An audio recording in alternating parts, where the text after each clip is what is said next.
Então, em 2010, Deus mandou eu prestar um vestibular para entrar numa universidade. E não estava nos meus planos, mas eu obedeci. E foi um verdadeiro milagre, porque eu passei, né? O único vestibular que eu fiz foi para o UFRJ e eu passei para o curso de serviço social. Muito bem. Naquele momento eu entendia, né, que o que Deus tinha para a minha vida tinha a ver com aquele curso, com aquela formação. Mas, para minha surpresa, 1 ano e meio depois que eu terminei o 3º período da universidade, Deus mandou eu sair da faculdade. E aí eu fiquei sem chão, eu falei, mas qual foi o propósito disso? De ficar 1 ano e meio só na faculdade, fazer 3 períodos e agora sair, né? Por quê, né? Não entendi, tive que trabalhar até uma espécie de luto, porque já tinha formatado na minha cabeça que eu ia ser assistente social. Mas obedeci novamente. E no dia 8 de março de 2012 eu cancelei a minha matrícula na UFRJ, porque Deus não deixou nem trancar e falou, você não vai voltar mais, pode cancelar que você não vai mais voltar. E eu só fui entender o porquê daquela experiência que eu tive de 1 ano e meio dentro da UFRJ, cursando serviço social, 10 anos depois. Foi no ano de 2020, né, que eu comecei a entender o porquê que Deus havia me colocado ali. E o porquê tem a ver com aquilo que o Senhor tem para a minha vida e para a minha família, enquanto ministério. Né? O chamado meu e da minha família é para a gente trabalhar essa questão cultural que contamina tanto a vida dos jovens, a mente, o coração dos jovens, e não só dos jovens, mas das famílias de uma maneira geral. E essa contaminação, ela vem de um lugar. Ela vem de um lugar e esse lugar é a universidade. E eu então pude entender que Deus havia me levado ali para ter essa experiência. Deus havia me levado para dentro de uma universidade pública federal, para um curso extremamente politizado, para que eu entendesse o que acontece ali dentro. O que os nossos jovens passam, né, pelo que eles passam dentro de uma universidade federal no Brasil. E hoje eu quero falar sobre isso. Eu quero falar sobre doutrinação, né? Como que ela acontece? Por que a gente está vivendo esse quadro no Brasil, e não só no Brasil, mas em todo o Ocidente? Como que essa doutrinação se dá? E como que a gente pode lidar com isso, né? Principalmente nós que somos cristãos. A doutrinação, ela começa sempre de cima para baixo, né? Ela começa dentro do ambiente universitário, ela começa dentro da academia, né? Então, nós temos ali, dentro da universidade, a figura do acadêmico, aquela pessoa que trabalha na universidade, é um pesquisador, é um professor, né? E aquela pessoa que está ali mergulhada nos livros, né? E essa pessoa produz suas teorias, certo? E são teorias, no caso, quando a gente está falando de áreas exatas, né? São coisas que ou se provam ou não se provam, né? Assim, química, física, biologia, matemática, essas coisas não tem como ter opiniões divergentes, ou é ou não é. Mas quando se trata de ciências sociais, ciências humanas, a situação é bem diferente. Então nós temos ali dentro da universidade a figura do acadêmico, né? E essa pessoa vai produzir teorias. E o problema, gente, é que tudo que é produzido dentro de universidade agora leva o nome de científico, é uma teoria científica. O problema disso é que se aplica um caráter né, quase que de um dogma religioso. Botou o nome científico, teoria científica, isso aqui é ciência, então é quase que uma coisa inquestionável. Ocorre que, quando se trata de matemática, de física, de ciências exatas, ok, está provado, está provado. Mas quando se trata de ciência social, não é assim. Tanto é que nós vamos ter teóricos que vão divergir frontalmente com as suas ideias, com as suas teorias. E quem está certo? Não é verdade? Como que a gente vai saber quem está certo? Então, o problema vem daí, vem de dentro da universidade. A questão da doutrinação. Então, nós temos ali a figura do acadêmico que vai produzir uma teoria científica, né? E muitas vezes essa teoria vai cair nas graças de outros acadêmicos, de outros professores. Essa teoria se transforma em livro, né, em teses, e essas teses e esses livros vão chegar na mão de outros professores, de outros pesquisadores que vão estudar, vão se debruçar sobre aquela teoria também, e muitos vão abraçar, vão concordar e vão ensinar para os seus alunos. E aí nós vamos ter cursos dentro da universidade que são todos formatados em cima de uma determinada visão. Foi assim que aconteceu comigo. Quando eu entrei na UFRJ,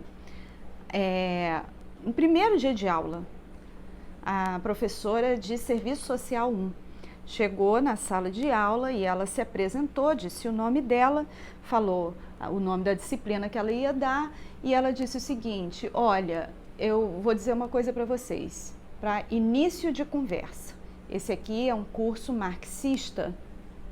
Quem não está de acordo pode se levantar e ir embora. Foi assim que ela começou. Foi a primeira frase que eu ouvi dentro da universidade. Então, veja, como que o curso é um curso marxista? Porque ele foi todo formatado em cima de uma teoria de um determinado acadêmico, de um determinado teórico social, que no caso ali era Karl Marx. Pois muito bem, e assim tem sido, né? Assim tem sido há pelo menos aí uns 150, 200 anos, né? Então, o que nós temos dentro da universidade? O professor que vai trabalhar a sua disciplina em cima de uma determinada teoria que ele escolhe. Se a universidade fosse realmente esse ambiente plural que os acadêmicos, pelo menos aqui no Brasil, né, adoram usar essa palavra, né, que a universidade é um ambiente plural, é um ambiente para formação de conhecimento, tá? Se fosse de fato, né, nós teríamos ali inúmeros teóricos sociais para que os alunos pudessem conhecer o pensamento de todos eles e então poderem ali trabalhar e escolher e até se identificar, né, com aquele pensamento que para ele tem mais, faz mais sentido. Mas não é isso que acontece dentro da universidade. Dentro da universidade você tem um único pensamento. É um lugar de pensamento único. E isso é muito ruim, muito ruim. Então, a defesa, né, que eles fazem, né, e que eles convencem, né, infelizmente, né, o jovem que entra ali, 17, 18, 19, 20 anos, né, a média ali da idade, e totalmente cru, nunca ouviu nada disso, né, e o que sabe de rede social, de ouvir uma frase solta aqui e ali. Esse jovem entra na universidade cheio de expectativas, né, de que vai ter um conhecimento real, verdadeiro, né, e ele recebe o quê? Recebe um ensinamento que é tratado como uma verdade absoluta, né? E isso em se tratando de ciências sociais, isso é um absurdo. É como se eu fosse ensinar, vamos supor aqui, estou falando com um público que de repente um público cristão, né? vamos falar de escatologia, vamos falar de Apocalipse, vamos falar da vinda de Jesus. Se a gente for falar de uma maneira honesta, se eu for falar sobre isso de uma forma honesta, for ensinar sobre isso de forma honesta, eu vou ter que falar para você, por exemplo, sobre pelo menos três visões teológicas a respeito desse assunto, que é amilenismo, pré-milenismo, pós-milenismo. Eu vou ter que te ensinar os três, vou ter que falar dos três, o que é cada um. Se eu não quiser ser honesta com você, o que eu ensino para você? Você nunca ouviu falar do assunto. Eu vou ensinar para você só aquilo que eu acredito.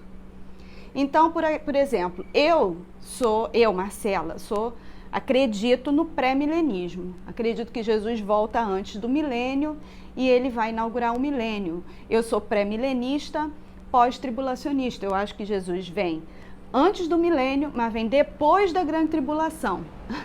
E aí, se eu não for honesta com você e você for meu aluno, eu ensino para você o quê? Pré-milenismo, pós-tribulacionismo é a verdade absoluta. Por quê? Porque é o que eu acredito. Só que isso é ser desonesto. Isso é desonestidade intelectual, né?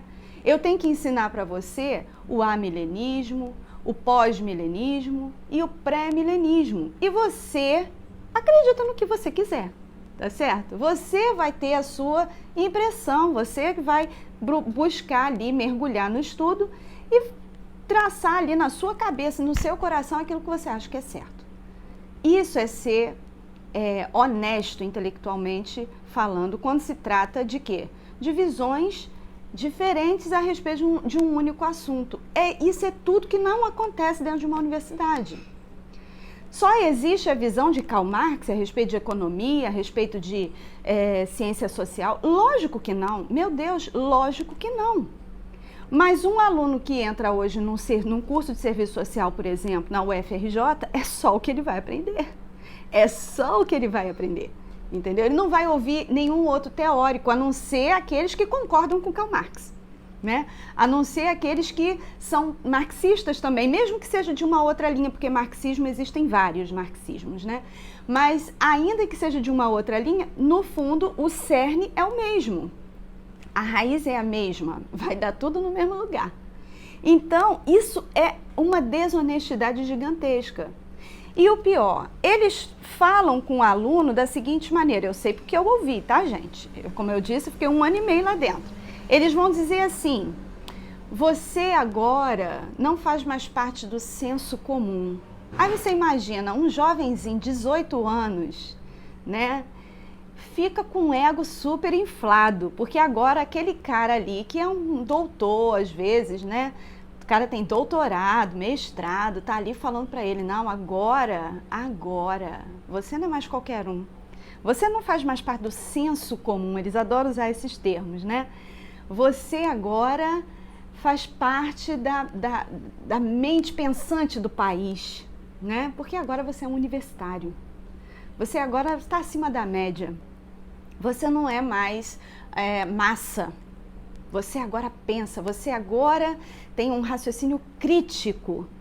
Você agora vai aprender a criticar a realidade. Poxa, gente, por favor, para você fazer uma crítica, né, sobre um determinado assunto, você tem que ouvir todas as opiniões sobre aquele assunto, para você poder chegar num denominador comum, para você poder chegar numa opinião que tenha embasamento. Se você só ouve uma opinião, uma única opinião, e ela é tratada como uma verdade absoluta, você vai fazer o quê? Crítica de quê? De quê? Mas o nosso jovem, o jovem brasileiro que sai da universidade pública, ele sai absolutamente iludido, achando que ele é essa pessoa brilhante, que está acima da média, que não é mais senso comum e que agora sabe criticar a realidade pensando de uma única forma. E todos saem como uma linha de produção, todos eles pensando absolutamente igual. Todos eles. Eu pude constatar isso dentro ali da faculdade. Saiu todo mundo pensando igual, né? Eu vi colegas em rede social, colegas que estudaram comigo, reproduzindo as falas dos professores, né? É uma coisa medonha, né? E é isso que acontece. E o jovem que está ali, totalmente cru, ele vai ter a mente moldada assim por essa teoria, né? Que no caso, hoje no Brasil, é a filosofia mesmo da esquerda, né? Que num outro vídeo a gente pode tratar mais a fundo, a gente vai tratar mais a fundo do que é a filosofia aí de esquerda, para a gente entender por que que ela é tão danosa, por que que ela, a despeito do discurso, né, da capa, né, da aparência virtuosa, por que que essa filosofia é tão perniciosa, mas é tão perniciosa. Começa por aí. A filosofia da esquerda, ela é, na sua essência, na sua origem, ela é idólatra. Começa por aí. Ela já nasce idólatra. Então, é um negócio assim, muito, muito pervertido, né? Totalmente antibíblico, mas a aparência não é essa. A aparência é o quê? De cuidado com o pobre, de cuidado com o mais frágil, com o mais vulnerável da sociedade. Então, se você não é de esquerda, você é um fascista, você é uma pessoa que odeia pobre, entendeu? Por quê? Porque se a esquerda se preocupa com o pobre e você não é de esquerda, então logo, né? Só que não é bem assim, né? Aquele versículo que diz que o diabo se veste de anjo de luz para enganar, é mais ou menos por aí, né? É uma capa de virtude, que esconde ali idolatria, uma perversão e um anti-evangelho muito forte mesmo. Então, voltando a falar da doutrinação, o que acontece é isso. Aquele aluno ali, ele vai ser convencido de que essa é a verdade, porque afinal de contas não é qualquer um que está falando com ele. É um professor que tem doutorado, tem mestrado, tem um monte de título, né? É uma pessoa que é sofisticada para falar, sabe falar com propriedade, tem muitos trabalhos, tem livro publicado, né? Então não é qualquer um. Então, isso recebe aquele peso, né? E o aluno sai dali absolutamente convencido e ele vai reproduzir depois isso na sociedade. Ele vai reproduzir isso em primeiríssimo lugar dentro da sua casa, na sua família, vai reproduzir isso no seu ambiente de trabalho e vai reproduzir isso na sociedade como um todo, né? E o que acontece? Alguns desses vão se tornar o quê? Professores também, professores de escolas de ensino fundamental, de ensino médio e até mesmo outros professores universitários, que vão seguir a mesmíssima linha. E o ciclo vai se repetindo indefinidamente. E assim nós temos, ao longo aí de quase, sei lá, desde a década de 60 que isso tem acontecido no Brasil, nós temos aí, olha quantos anos, pelo menos aí 80? Não, 40 mais 20, 60. Vai ter que cortar também. Mas aí, nós temos aí pelo menos o quê? 60 anos, né, desse ciclo se repetindo. São gerações sendo formadas dessa forma. E é por isso que hoje é tão difícil lidar com essa realidade. Por quê? Porque você é pai, mãe, né, cristão. E aí você tem uma visão clara de que isso é um problema, a doutrinação. Por quê? Porque não é só a filosofia de esquerda ali, da política, pura e simples, né? Mas tem o que vem junto, né? Que é, por exemplo, a ideologia de gênero, pautas feministas, como o aborto e tudo mais. E tudo isso vem junto, vem o pacote completo. E você que é pai e mãe cristão, você está preocupado com isso. Como que eu protejo o meu filho contra isso? Como que eu protejo o meu filho contra essa influência? E aí você pensa, vou botar meu filho numa escola cristã? Ok, bacana. O problema é que o professor que vai dar aula para o seu filho na escola cristã nem sempre é cristão. E, ainda que seja cristão, isso não quer dizer que ele não esteja também contaminado por essa filosofia, tá? Porque tem muitos cristãos, e isso não é novidade, tem muitos cristãos aí que são verdadeiros militantes de esquerda, e nem se dão conta do quanto isso é uma postura idólatra, né? Então, como que a gente faz? Como que eu, né, que somos pais, que somos cristãos, podemos lidar com essa situação? Você precisa se capacitar, querido. Você precisa aprender. Você precisa saber do que se trata, você precisa conhecer os assuntos, você precisa conhecer para você poder argumentar com seu filho dentro de casa. Por quê? Porque você não tem como criar seu filho numa bolha, né? Ele vai ouvir sobre isso na escola, ele vai ouvir sobre isso nos filmes, ele vai ouvir sobre isso nas redes sociais, ele vai ouvir sobre isso em todos os lugares. Como que a gente lida com isso? Ensinando o nosso filho dentro de casa. Aí alguém vai me dizer assim, já ouvi várias vezes, não, se a gente ensinar a palavra, se o nosso filho estiver sendo ensinado ali na palavra, não corre esse risco. Está enganado, querido. Você está enganado. Não é assim. Eu posso dizer para você com muita segurança, né? Eu tenho visto, né, na escola, a gente tem alguns casos que a gente fica muito triste de ver, de filhos de pastores, né? Filhos de gente muito comprometida com Deus, que está aí, que entrou na universidade, em pouco tempo se perverte, em pouco tempo ou entra se desvia mesmo da fé, né?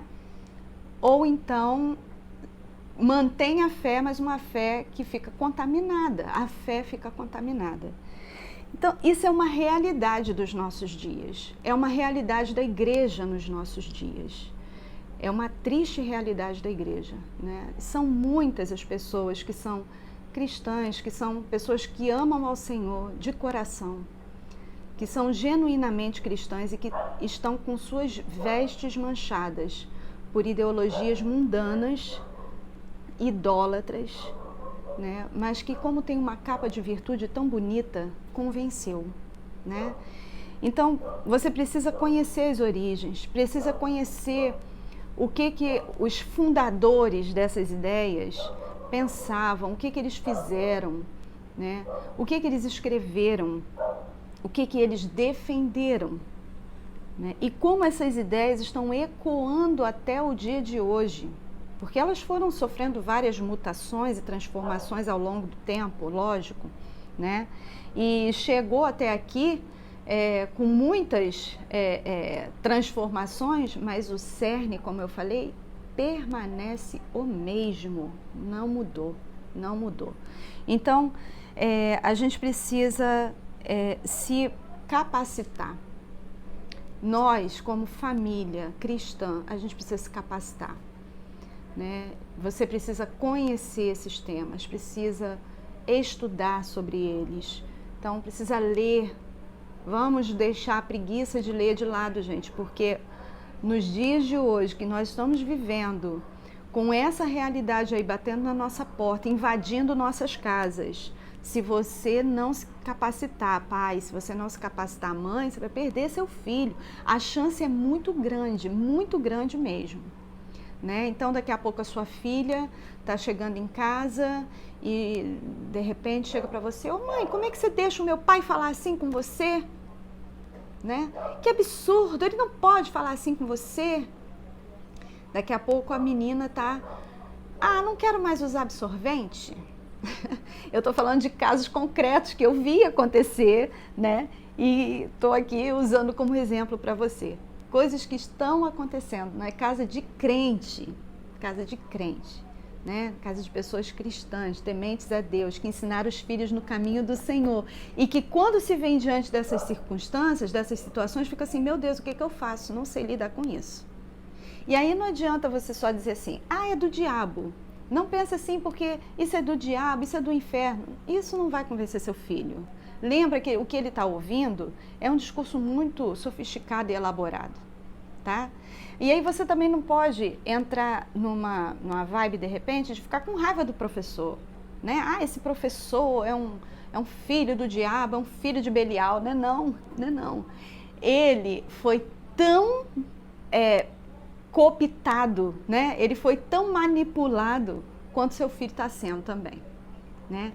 Esse professor que está ali dando aula para o seu filho, ele já foi o seu filho, tá? Ele foi o seu filho, né? Coisa de 10, 20 anos atrás, ele estava no lugar do seu filho, né? Eu tive uma professora também, já no terceiro período da universidade, em que ela falou assim, meu sonho, falando sério, no meio da aula, meu sonho é chegar um dia, e eu sei que um dia eu ainda vou realizar esse sonho, botar todos os capitalistas, todos os latifundiários, banqueiros desse país, tudo num paredão e eu mesma ter o prazer de metralhar. Né? O pessoal fica falando da arminha do Bolsonaro. A primeira vez que eu vi essa arminha foi dentro de uma sala de aula da UFRJ com uma professora de serviço social marxista até a raiz dos cabelos. E ela fez assim, eu vou ter um prazer de metralhar todos eles. E eu parada, olhando e falando assim, eu não acredito que eu estou ouvindo isso aqui dentro. Para um monte de adolescente. Né? Eu não era mais adolescente, eu tinha 36, 37 anos nessa época e fiquei estarrecida. Mas foi isso que eu ouvi ali dentro. E aquela professora, depois nós ficamos sabendo que ela também foi uma aluninha ali na UFRJ. Ela entrou na UFRJ, sabe com quantos anos? 16 anos. Muito inteligente, né? Pois é. Muito inteligente, mas uma menina de 16 anos, que teve a mente sequestrada pela ideologia e se transformou naquela mulher que estava ali dando aula pra gente, falando aquilo ali, aqueles absurdos, aqueles horrores, né? Então, o professor, ele também foi cooptado, teve a mente sequestrada também. E ele agora reproduz. E aí o que acontece, gente? O que a gente precisa entender? Um aluno, uma pessoa que talvez esteja aqui ouvindo, né, isso aqui que eu estou falando, e que fez faculdade e que tem esse pensamento, né? Normalmente a primeira reação da pessoa é o quê? Não, isso é mentira, não é assim, tem nada a ver isso que ela está falando. É a primeira reação. Por quê? Porque a pessoa ela não precisa de uma dose grande de humildade para reconhecer, sabe?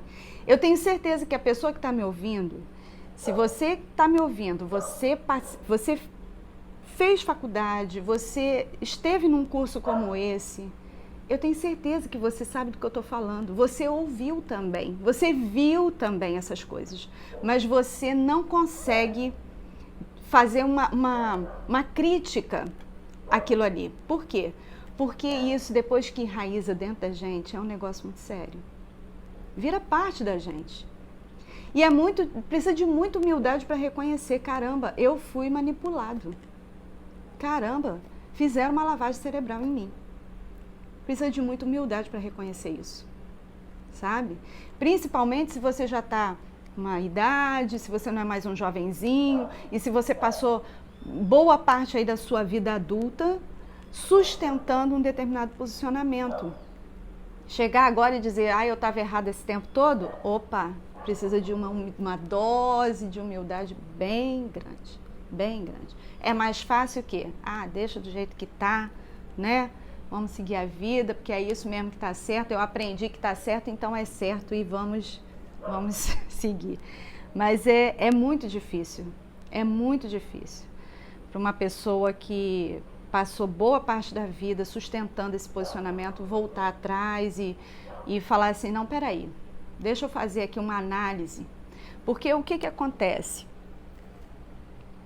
O que acontece é que o aluno ele não tem acesso a teóricos que pensam de forma diferente. E são muitos os que pensam de forma diferente. São muitos, mas eles nem sequer conhecem. No outro dia, um rapaz botou uma resposta lá num vídeo que eu publiquei no Instagram, e ele botou uma resposta, né, fazendo uma crítica, né? E aí eu fui educadamente respondê-lo.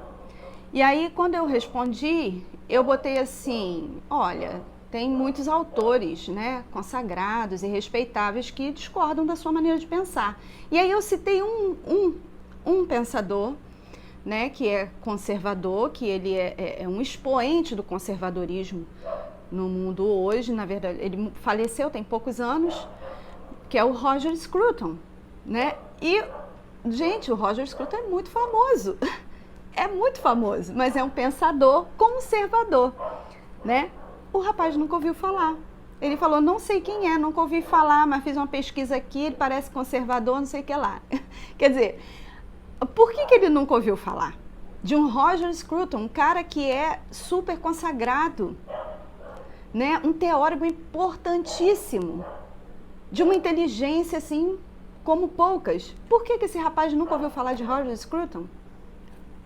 Porque nenhum professor mandou ele ler Roger Scruton, óbvio, né? E nem nenhum outro que não estivesse alinhado com aquele pensamento ali. Mas Habermas, Marcuse, Foucault, esses aí ele conhece.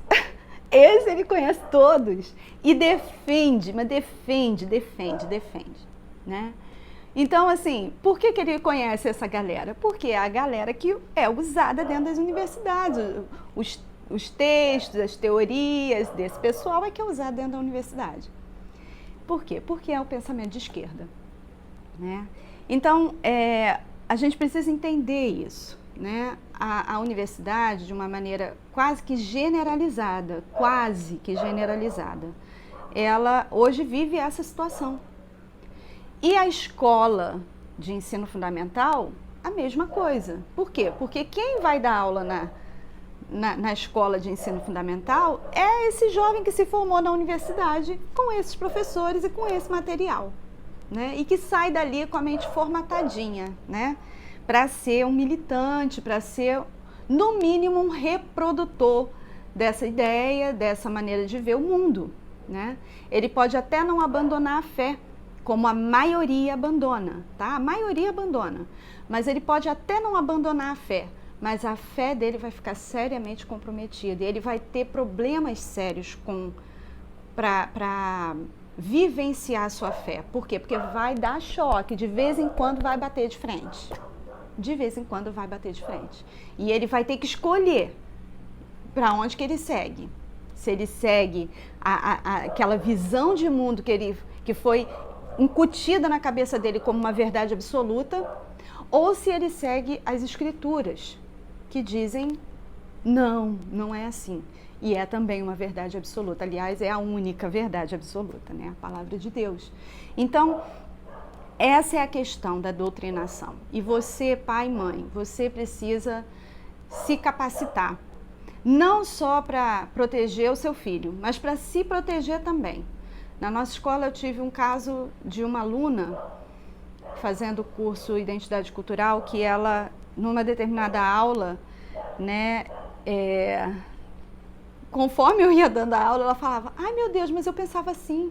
Ai meu Deus, mas eu sempre achei isso. E eu fui, né, desconstruindo aquele pensamento dela, né, que foi construído ao longo de muitos anos ali, com embasamento teórico, tudo certinho, fui desconstruindo. No final, ela até chorou no final da aula, né? Ela falou: meu Deus, eu não sabia. Meu Deus, eu fui enganada a vida toda. E aí você pensa que parou aí? Não, ela teve um sonho naquela noite. No dia seguinte de manhã, ela mandou para mim um áudio, ela falando: Marcela, eu tive um sonho essa noite tão impactante. E ela sonhou que ela estava cheia de vermes, e os vermes saíam pelos ouvidos, pelo nariz, pela boca, pelos olhos. Os vermes saíam dela assim, e vinha alguém e dava um tiro na cabeça dela, né? E matava ela. E aí, quando ela tomava aquele tiro na cabeça, os vermes todos saíam. E ela sabia que ela ia ressuscitar, mas ela acordou antes, né? Mas eu entendi claramente o significado do sonho, né? O que aquele sonho queria dizer? Ela estava contaminada. Ela estava contaminada por uma ideologia que é, sim, diabólica. Diabólica, tá? Nasceu lá mesmo no inferno. A ideologia de esquerda, a ideologia socialista, comunista, ela nasceu no inferno. Eu digo isso categoricamente. Nasceu no inferno. Nasceu no coração de um homem que odiava Deus. Odiava Deus. Ele não era simplesmente um ateu. Era alguém que odiava Deus, odiava a igreja, né? Queria destruir Deus, né? Se isso fosse possível. Então, o que esse sonho significava? Significava que ela tinha sido contaminada por essa ideologia e que ela teve um impacto, né? O impacto foi o tiro, né? Simbolizado ali pelo tiro de uma arma de fogo, né? E foi o que estava acontecendo dentro da sala de aula ali. Fui eu que dei um tiro nela, entendeu? Por quê? Porque aquele tiro matou aquela pessoa ali que estava contaminada e ela ia ressuscitar, né? Eu achei esse sonho assim, eu agradeci muito a Deus, porque eu preciso dessas confirmações que vêm da parte do Senhor, né? Para fazer o que eu faço, porque não é fácil, não é fácil. A gente enfrenta muitos desafios por estar atendendo a voz do Senhor, esse chamar de Deus para esse tempo. A gente se expõe demais, né? Numa época que se expor é muito perigoso, né? Mas a gente acredita que é importante e que esse tipo de confirmação faz toda a diferença para mim. Faz a gente continuar. Então, gente, é isso. Eu vou encerrar hoje, o vídeo já está longo, mas a gente se vê numa próxima. Vamos falar um pouco sobre essa ideologia comunista e socialista para vocês entenderem um pouquinho mais sobre isso, tá? Tchau!